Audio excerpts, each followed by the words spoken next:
Nah, di sini waktu itu saya berikan judul, benarkah habaib Indonesia keturunan Rasulullah Shallallahu Alaihi Wasallam. Nah, di sini semuanya totalnya cukup banyak, ada 20 slide, tapi ada beberapa slide yang menarik. Mari kita lihat di halaman pertama saja, saya buka di sini.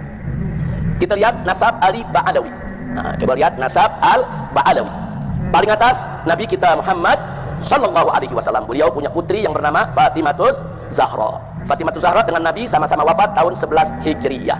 Kemudian Siti Fatimah punya anak, ada Al-Hasan, ada Al-Husain. Kalau Ba'alawi ini dari Al-Husain, bukan Al-Hasan. Nah, Al-Husain As-Sibt. As-Sibt itu saudara artinya cucu ya. Kalau cucu dari anak perempuan itu disebut Sibtun. Kalau cucu dari anak laki-laki disebut Hafidun.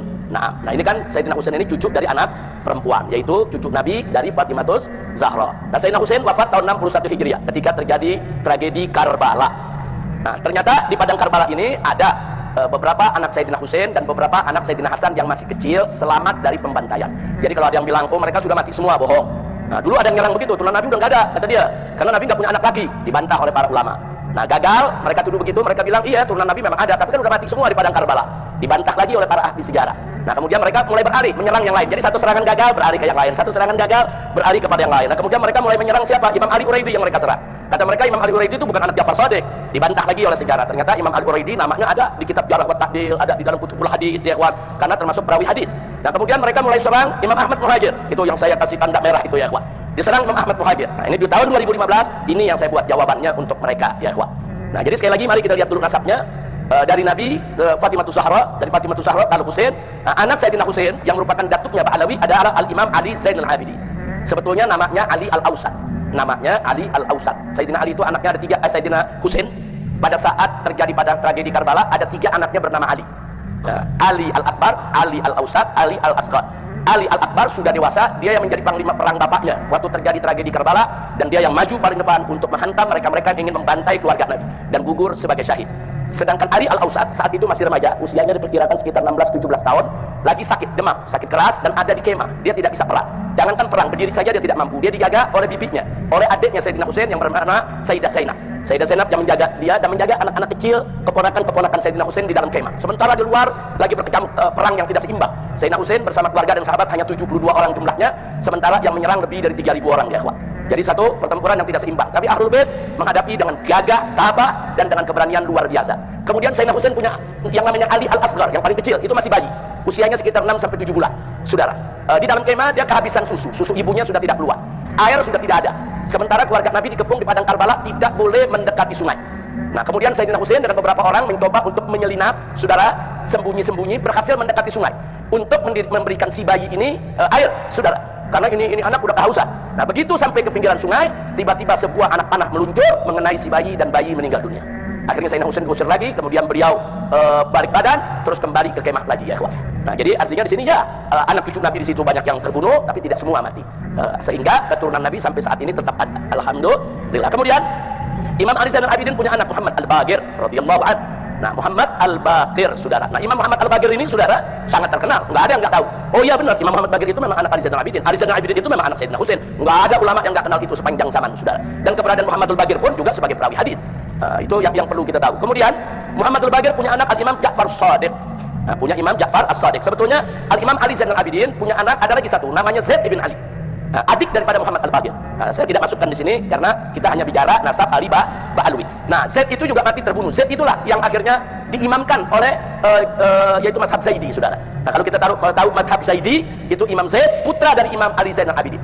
Nah, jadi Imam Ali Zainal Abidin pesan kepada anaknya Muhammad Baqir dan Imam Zaid, sudahlah, kita menjauh dari politik, kita jangan dekat dengan penguasa, kita didik saja umat, berdakwah, saudara, zuhud dan lain sebagainya. Muhammad Al-Baqir laksanakan pesan ayahnya, tapi Zaid menyampaikan kepada ayahnya dan kepada kakaknya nggak bisa. Kita kalau umat ini nggak boleh kita tinggal, paling tidak harus adalah satu dari Ahlul Bait yang tampil memimpin mereka, jangan sampai mereka dizalimi. Dengan prinsip semacam itu, Zaid keluar memimpin umat dan Zaid juga mati terbunuh, ya ikhwan. Zaid mati dibunuh, saudara. Baik, kembali ke Muhammad Al-Baqir yang wafat tahun 118 Hijriah. Beliau punya anak Imam Ja'far Shadiq. Imam Ja'far Shadiq ini sahabat Imam Abu Hanifah, saudara. Nah, jadi Imam Abu Hanifah meninggal tahun 150 Hijriah. Sedangkan Imam Ja'far Shadiq meninggal tahun 148 Hijriah. Maka itu Imam Ja'far Shadiq pernah belajar ke Imam Muhammad Al-Baqir, saudara, bahkan pernah mendapat teguran dari Imam Ali Zainal Abidin. Jadi artinya orang-orang ini bukan fiktif, memang ada dalam segala. Alhamdulillah. Nah, kemudian Imam Ja'far Shadiq ini punya anak banyak, di antaranya Musa Al-Kadzim. Nah, Musa Al-Kadhim ini keturunannya disebut Al-Musawi atau Al-Kadhimi. Itu banyak menyebar di Irak dan Iran ya, ikhwan. Jadi kalau kita ke Irak, ke Iran, nah ini banyak keturunan Musa Al-Kadhim yang menyebar di sana, dan memang sebagian besar mereka mengikuti madhab Syiah Ja'fari, saudara. Nah, sementara satu lagi Ismail. Nah, Ismail itu keturunannya banyak di Mesir. Nah, itu yang kita sebut akhirnya muncul madhab Ismaili, saudara. Nah, tapi ada satu putra beliau yang terkecil, yaitu Al-Imam Ali Al-Uraidi.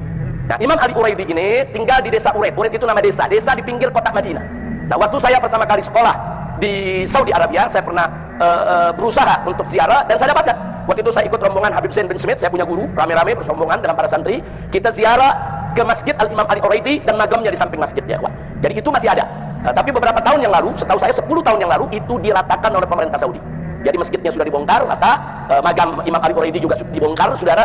Dan perbuatan semacam ini sangat berbahaya, karena ini kan bukti sejarah. Kalau makamnya dibongkar, nanti bukti sejarah hilang, saudara. Nah, katanya dipindahkan ke Baqi Al-Gharqad. Nah, wallahu a'lam, setahu saya dipindahkan ke Baqi Al-Gharqad. Tapi sebagaimana kita tahu, di Baqi Al-Gharqad kan nggak ada yang pakai nama ya, kawan. Nah, itu semua terjadi. Tapi alhamdulillah, saya dengan rombongan saya punya guru pernah beberapa kali, bukan sekali, kita setiap malam tertentu dalam 1 bulan datang, kita ziarah, saudara. Masih ada masjidnya, masih ada magamnya ketika itu. Nah, jadi Uraid itu nama desa Al-Uraidi. Nah, jadi Imam Ali Al-Uraidi ini juga seorang perawi hadis, saudara. Beliau inilah, saudara, yang akhirnya saudara, Imam Ali Uraidi ini punya anak bernama Muhammad An-Nagib. Kenapa dijuluki An-Nagib? Karena anaknya ini menjadi Naqabatul Ashraf, menjadi pemimpin para ashraf, para ahlul bait yang ada di zaman itu. Dan beliau pindah ke Irak, saudara. Jadi dikenal dengan nama Imam Muhammad An-Nagib. Wafat tahun 200-an. Beliau punya anak namanya Isa Ar-Rumi. Ini juga seorang Nagib, seorang Naqibul Ashraf.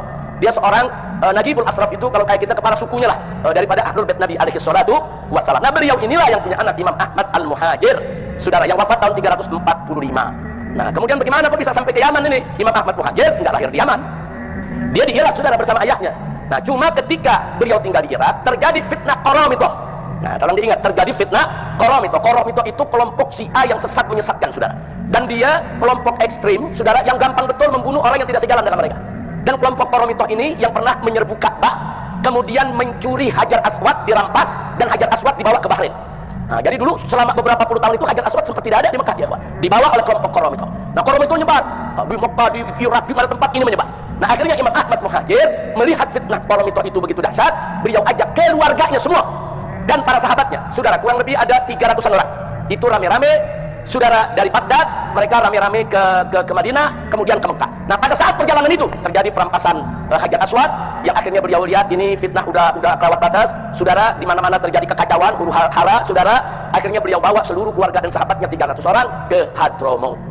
Nah, kenapa ke Hadramaut? Karena ada satu riwayat hadis yang menyebutkan jika terjadi huru-hara di mana-mana, fa'alaika bi Hadramaut, maka carilah Hadramaut, tinggal di sana, kau akan dapatkan ketenangan. Nah, itu yang dipakai oleh Imam Ahmad. Akhirnya beliau masuk ke Hadramaut. Begitu masuk ke Hadramaut nggak gampang.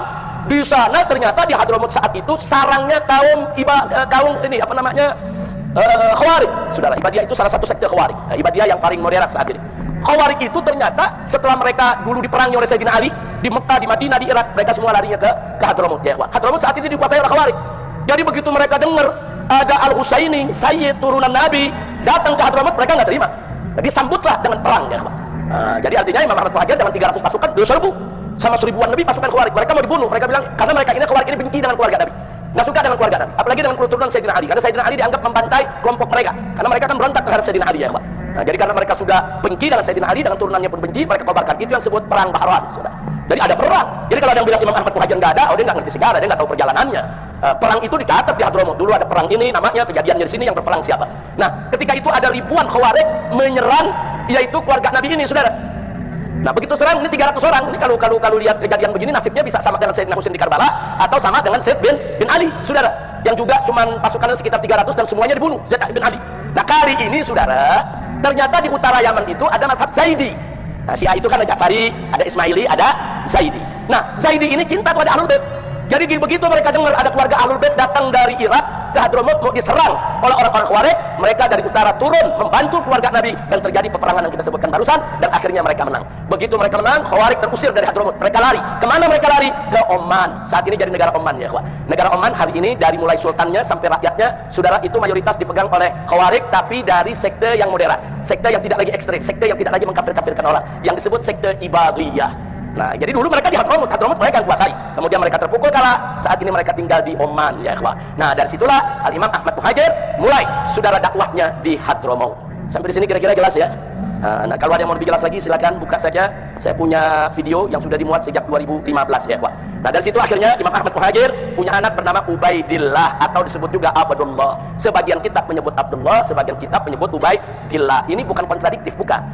Ubaidullah itu kan tasghir daripada Abdullah. Seperti ada mengatakan anak Nabi laki-laki ada yang bernama Thayyib, ada juga yang bernama Thahir, ada juga yang bernama Abdullah. Padahal tiga-tiganya orangnya satu. Namanya Abdullah, julukannya At-Thayyib, At-Thahir. Jadi anak Nabi itu ada Qasim, ada Ibrahim, ada Abdullah, anak lakinya saudara. Yang Abdullah ini julukannya At-Thayyib, At-Thahir. Nah, cuman karena orang baca di hadis yang satu bilang Thayyib, di hadis yang satu bilang Thahir, orang pikir anak laki-lakinya ada 5 ya, kawan. Padahal Abdullah, Thayyib dan Thahir satu orang. Kira-kira jelas gak? Ini untuk memudahkan pemahaman. Jadi nggak usah kaget kalau ada kitab nasab yang bilang Abdullah, ada kitab nasab yang bilang Ubaidillah, saudara. Jangan kemudian dianggap oh ini taswir, ini pemalsuan. Nggak begitu, saudara. Nah baik, kalau dibilang pemalsuan repot, nanti hadis-hadis tentang anak Nabi palsu semua. Gara-gara namanya beda-beda ya, kawan. Kira-kira jelas tidak? Jelas semua ya. Baik, nah Ubaidillah ini punya anak yang bernama Alwi. Inilah Habib yang pertama dari keturunan Nabi yang dikasih nama Alawi. Sebelum itu nggak ada namanya Alawi ya, kawan. Nah, ini yang pertama kali disebut Alawi, sehingga keturunannya disebut Ba'alawi. Nah, jadi Ba'alawi diambil dari nama ini, saudara. Makanya di situ ditulis Alwi jaddu Ba'alawi. Ini kakeknya Ba'alawi, saudara. Nah, dan Alwi ini masyhur dalam sejarah, saudara, putra Ubaidillah. Dan orang semua tahu kalau dia cucunya Ahmad Al-Muhajir. Sampai-sampai Imam Sakhawi menyebut namanya, Imam Ibn Hajar Al-Haytami juga menyebut namanya, saudara. Imam-imam besar menyebut namanya dalam kitab-kitab mereka. Artinya apa? Nah, Ubaidillah dan Alwi juga bukan cerita fiktif. Sampai di sini jelas? Baik, kita lanjutkan secara singkat. Dari Alwi lahir anaknya namanya Muhammad, Muhammad lahir lagi namanya Alwi. Nah, dikasih nama kakeknya Alwi. Jadi ada 2 dia namanya Alwi, saudara. Nah, kemudian yang berikutnya, saudara, ada lagi Ali Khalid Ghassan. Nah, Ali Khalid Ghassan ini, saudara, tinggal di Yaman. Beliau punya anak. Ini yang makamnya sampai hari ini ada di Muhammad Shahib Mirbat, dekat Sulalah. Dia masuk ke Oman ya. Ya, dia masuk ke negeri Oman di perbatasan. Jadi yang namanya Muhammad Shahib Mirbat, makamnya sampai hari ini masih ada. Makanya banyak santri-santri Al-Ahqaf kalau dulu mau ke Ahqaf, mau ke Hadramut lewat Sulala, itu biasanya mereka mampir dulu kemari. Karena di daerah Sulala itu di situ ada magam Nabi Ayub ya, ada magam Nabi Ayub, Nabi Imran. Kemudian juga ada magam Muhammad Shahib Mirbat. Nah, ini sudah ada di Oman ini magamnya ya, kawan. Nah, dari situ saudara ada 2 anak. Imam Muhammad Shahib Mirbat ada 2 anak yang sangat populer. Yang pertama adalah bernama Ali, yang kedua bernama Alwi, saudara. Nah, Ali disebut Waridul Faqih. Kenapa beliau disebut Waridul Faqih? Karena beliau ayah kandung Al-Imam Muhammad Al-Faqih Al-Muqaddam. Jadi kalau disebut Al-Faqih Al-Muqaddam, saudara, nah namanya Muhammad, ayahnya adalah Ali. Makanya Ali disebut Waridul Faqih, ayahnya Faqih Muqaddam. Sehingga yang bernama Alwi, saudaranya Ali disebut Ammul Faqih. Jadi yang satu disebut Waridul Faqih, yang disebut Ammul Faqih. Kenapa? Karena memang Faqih Muqaddam ini tokoh sentral habaib, saudara, yang sangat terkenal. Nah, kemudian mari kita lihat. Dari Al-Faqih Muqaddam itu melahirkan tidak kurang dari 75 leluhur Ba'alwi. Hampir semua dari Indonesia. Ini marganya. 75 leluhur ini 75 marga ya, kawan. Sementara dari Ammul Faqih itu melahirkan tidak kurang dari 15 leluhur Ba'alwi. Yang salah satunya adalah Azmat Khan. Nah, Azmat Khan inilah yang akhirnya melahirkan para wali songo. Ini saya sudah jelaskan dari tahun 2015 ini ya, kawan. Nah, makanya kalau anda baca buku saya yang berjudul FPI Dialog Amar Ma'ruf Nahi Munkar, saya cantumkan di sana nasab wali songo secara lengkap sampai kepada Pangeran Yusuf atau yang tadi disebut Maulana Yusuf oleh Kiai Qurtubi, saudara. Sampai di situ itu nasab terkata, saudara. Nah, jadi supaya kita tahu inilah uraian nasab para habaib Ba'alwi dan uraian nasab wali songo. Ternyata wali songo dan para Ba'alwi ini mereka bersaudaranya di mana? Mereka bersaudaranya satu datuk di Imam Muhammad Shahib Mirbat. Nah, saudara. Nah, baik. Nah, pertanyaannya sekarang, kenapa kok yang wali songo datuknya nisbahnya ke Azmat Khan? Azmat Khan itu terkenal di India, saudara. Nah, bukan di Yaman. Di Yaman waktu itu belum lahir tuh Azmat Khan, saudara. Nah, jadi ceritanya datuknya Azmat Khan ini dari Yaman, mereka menjadi pedagang, saudara, di mana mereka melakukan perjalanan tijarah dari mulai Jazirah Arabia lewat Irak, saudara, lewat Iran, Afghanistan, sampai mereka tiba di India. Dan mereka di India, saudara, menyebarkan Islam yang dikenal dengan nama Sultan Abdul Malik, saudara. Sultan Abdul Malik ini datuknya wali songo. Dia sebarkan Islam di India. Kemudian dia punya anak, punya keturunan, saudara. Nah, kemudian orang-orang menjuluki mereka ini Azmat Khan. Kita kalau dengar Khan itu biasanya dari mana? India. Ada Salman Khan, Shahrukh Khan. Nah, kan dari mana? India. Nah, kok ada wali songo bisa dari India? Bukan dari India asalnya dari Hadramut. Datuknya hijrah ke India. Di India mereka menyebarkan Islam. Makanya keluarga mereka disebut Azmat Khan. Azmat dari kata azim, keluarga yang besar, keluarga yang agung, keluarga yang suci, saudara. Jadi orang-orang India memuliakan mereka. Nah, dulu kan India Pakistan masih satu ya, kawan. Nah, dulu India Pakistan masih jadi satu. Bahkan dulu Kesultanan Islam akhirnya berkuasa di India seluruhnya ya, kawan. Namun pada akhirnya India terbelah dua, yang Islam mendirikan negara Pakistan, yang Hindu tetap bertahan dengan negara India. Saya tidak cerita soal perpecahan itu, tapi Asmat Khan ini adalah keluarga Baalwe yang populer di India dan turun-menurun. Dan nagomnya masih ada sampai sekarang ya kawan. Nah, kira-kira jelas tidak? Nah, dari India anak keturunan mereka menyebar. Satu, mereka berdagang ke Malaka. Malaka kan dulu tempat perdagangan. Semua dagangnya di Malaka, Malaysia ya kawan. Nah, dari Malaka ini mereka menyebar. Ada yang ke Filipina, di Mindanao sana. Makanya di Mindanao sana ada Kesultanan Mindanao. Tahu siapa nama sultannya? Sarif Kabungsuan. Pakai Sarif ya kawan. Sarif Kabungsuan. Kenapa? Karena mereka tuh satu tali dengan Asmat Khan ya kawan. Jadi mereka itu bikin, ada Kesultanan Mindanao, ada Kesultanan Sulu, ada juga Kesultanan Brunei, saudara. Jadi mereka ini menyebarkan Islam di Filipina, Brunei, Malaysia, dan mereka banyak jadi sultan ya kawan. Nah, kira-kira jelas tidak? Nah, dari Malaka ini pula lah ada yang terjun ke pulau tanah Jawa. Harus saya sebut pulau Jawa, maksudnya dari ujung kulon apa namanya Banten sampai ke Banyuwangi sana, saudara, bahkan sampai ke Madura. Nah, tanah Jawa ini, saudara, dulu menjadi garapan para wali songo. Kenapa? Karena di antara pulau-pulau yang ada di Indonesia yang paling padat itu Pulau Jawa ya kawan. Bahkan dulu pusat pemerintahan juga kan di Pulau Jawa ya kawan. Apakah itu dari mulai kerajaan Majapahit, sebelumnya Singosari sampai Sriwijaya ya kawan, yang kekuasaannya sampai ke Palembang sana dan seterusnya.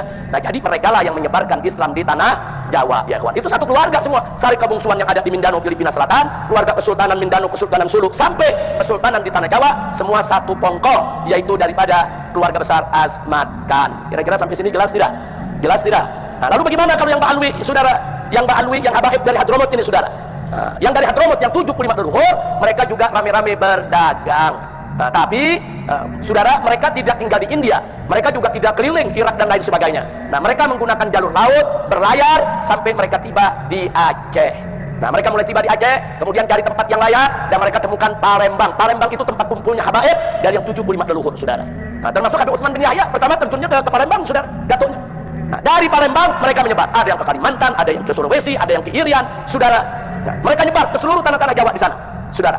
Nah, jadi kenapa saat itu mereka lebih banyak nyebar, yaitu ke Kalimantan, Sulawesi, dan Irian? Karena Pulau Jawa ini udah banyak digarap oleh Wali Songo, saudara. Di mana-mana udah pada masuk Islam, saudara. Jawa Barat, Jawa Tengah, Jawa Timur udah jadi negeri Islam semua. Nah, mereka mencari tempat-tempat yang masih belum tersentuh Islam. Makanya ada yang masuk ke Sulawesi seperti guru tua Habib Idrus bin Salim Al-Jufri, saudara, yang membangun Al-Khairat hampir 1.500 sekolah yang ada di wilayah Indonesia Timur. Belum lagi saudara-saudaranya Habib Utsman bin Yahya, saudara, yaitu Habib Hasim yang menyebarkan Islam di Kalimantan. Sampai ada satu juga pangeran kerajaan Kalimantan Timur, saudara, kerajaan Kutai setelah Islam, itu juru agamanya dan pangerannya dari keluarga besar bin Yahya ya kawan. Nah, disitulah menyebar. Jadi artinya apa? Artinya Baalwi ini baik yang dari Walidul Faqih maupun yang dari Ammul Faqih bahu membahu untuk mengislamkan Indonesia. Saya tanya, bagus tidak itu? Bagus, saudara. Enggak ada yang perlu diperdebatkan soal itu, saudara. Memang di kalangan ahli nasab ada perbedaan soal nasab Asmat Khan, saudara. Memang ada perbedaan, tapi perbedaan itu nggak bisa dijadikan dalil membatalkan nasab Asmat Khan, saudara. Enggak. Sementara para ahli sejarah, para mu'arrikh, saudara, hampir sepakat sebagaimana disampaikan oleh Sayyid Muhammad Diyak Syahab dalam tahqiqnya untuk kitab Samsud Zahir. Nah, dalam catatan tahqiqnya beliau sampaikan, saudara, bahwa para ahli tarikh umumnya sepakat Wali Songo itu berasal dari Asmat Khan. Kalau mereka Asmat Khan, berarti mereka Baalwi.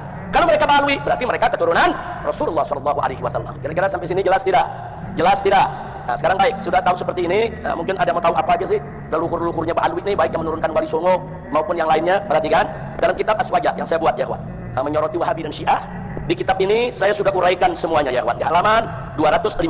Nah, perhatikan baik-baik. Imam Al-Faqih Al-Muqaddam Muhammad bin Ali Ba'alawi menurunkan para imam yang merupakan para datuk dari marga-marga habaib. Antara lain ada 7, di sini saya sebut bukan 75 lagi, 95. Di sini yang saya sebutkan ada 95. Yang 75 ini yang nyebar di Indonesia ya kawan. Nah, di antaranya apa? Saya bacakan aja sebagian.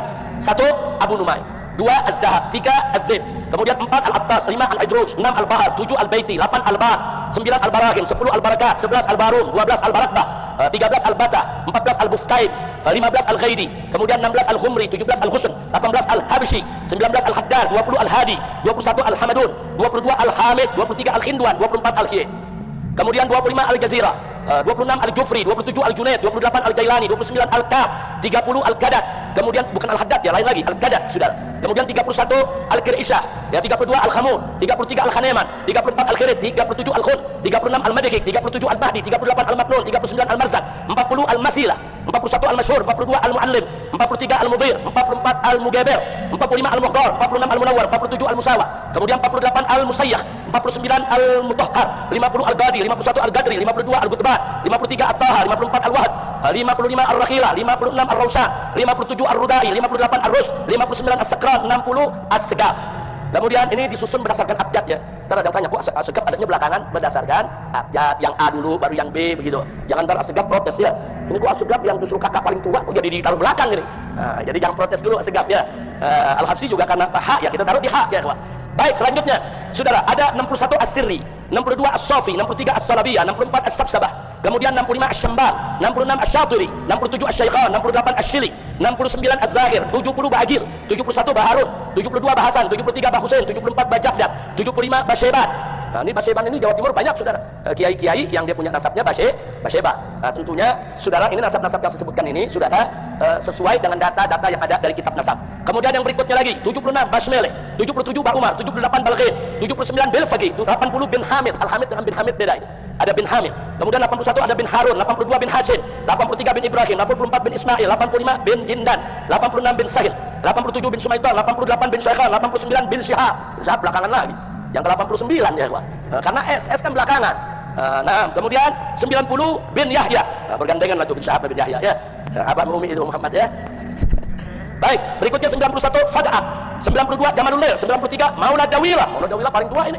Nah, namanya di nomor 93, 94 Maula Khailah, saudara, dan 95 Syekh Abu Bakar bin Salim. Jadi kita bisa lihat itu yang keturunan daripada Walidul Faqih. Ada 95, kurang lebih ada 75 yang mereka ada di Indonesia. Bahkan perlu dicatat ya, kawan. Ada beberapa marga habaib di Yaman udah nggak ada lagi. Jadi kalau ke Yaman nggak ada ini marga. Kenapa? Karena datuknya semua dulu udah hijrah ke Indonesia. Di antaranya Barakbah. Di Yaman udah nggak ada. Bafaraj di Yaman udah nggak ada ya, kawan. Jangan-jangan ntar orang Yaman bingung ini marga dari mana nih? Karena mereka udah hijrah ke Indonesia, berkembang biak di Indonesia. Kira-kira jelas ya. Nah, sekarang yang berikutnya saudara, itu tadi dari Walidul Faqih yang nomor 1. Sekarang dari Ammul Faqih yang nomor 2 saudara. Nah, dari Ammul Faqih setidaknya saudara yang tercatat ada 20 leluhur. Yang tercatat di situ yang kita tulis ada 15. Ini 15 yang banyak di Indonesia bersebar ya, kawan. Nah, totalnya mereka kurang lebih ada 20-an, kurang lebih. Nomor 1 Aidid. Aididnya pakai D ya, bukan pakai T. Aidid pakai T. Ada Aidid pakai dal. Beda tuh. Tahu bedanya enggak? Aidid pakai T, PKI. Ya, Aidid pakai dal, habaib. Jangan ketukar ya. Jangan ketukar, jangan dibilang habaib Aidid, waktu turunan Aidid semua tuh. Kira-kira jelas ya. Yang kedua ada Al-Adilala. Nah, ini menarik, ada Adilala. Ini gaya-gaya India nih. Saudara, Al-Adilala. Keturunan memang banyak di India ya, kawan. Kemudian yang ketiga Al-Auhaj. Yang keempat Al-Ayun. Yang kelima Al-Babtin. Yang keenam Al-Baiti. Al-Baiti ada yang Walidul Faqih, ada yang Ammul Faqih. Yang ketujuh Al-Bait. Yang kedelapan Al-Haddad. Nah, Al-Haddad di sini nih, saudara. Nah, Al-Haddad. Yang kesembilan At-Ta'wil. Yang ke-10 Azmat Khan. Ternyata Azmat Khan sama Al-Haddad satu datuk gitu. Satu, sama-sama dari Ammul Faqih. Al-Haddad nggak masuk dalam kelompok yang tadi, masuknya Ammul Faqih.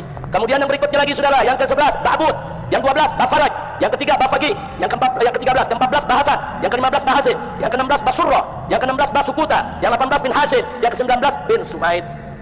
Habib Bahar bin Sumaid ya, kawan. Cuma orang Indonesia bilangnya bin Sumit ya, kawan. Sebetulnya bin Sumaid. Orang kalau dengar bin Sumit dianggap jangan-jangan dari Eropa nih. Nah, iya dari Inggris nih. Dipikir bangsa Sumit ini ya, kawan. Udah gitu rambut pirang lagi. Oh, jangan-jangan ini dari Eropa nih. Enggak, bin Sumit itu satu pongkol tuh. Bin Sumit, Al-Haddad, Basurrah sama Azmat Khan, satu pongkol. Dan yang ke-20 bin Thohir.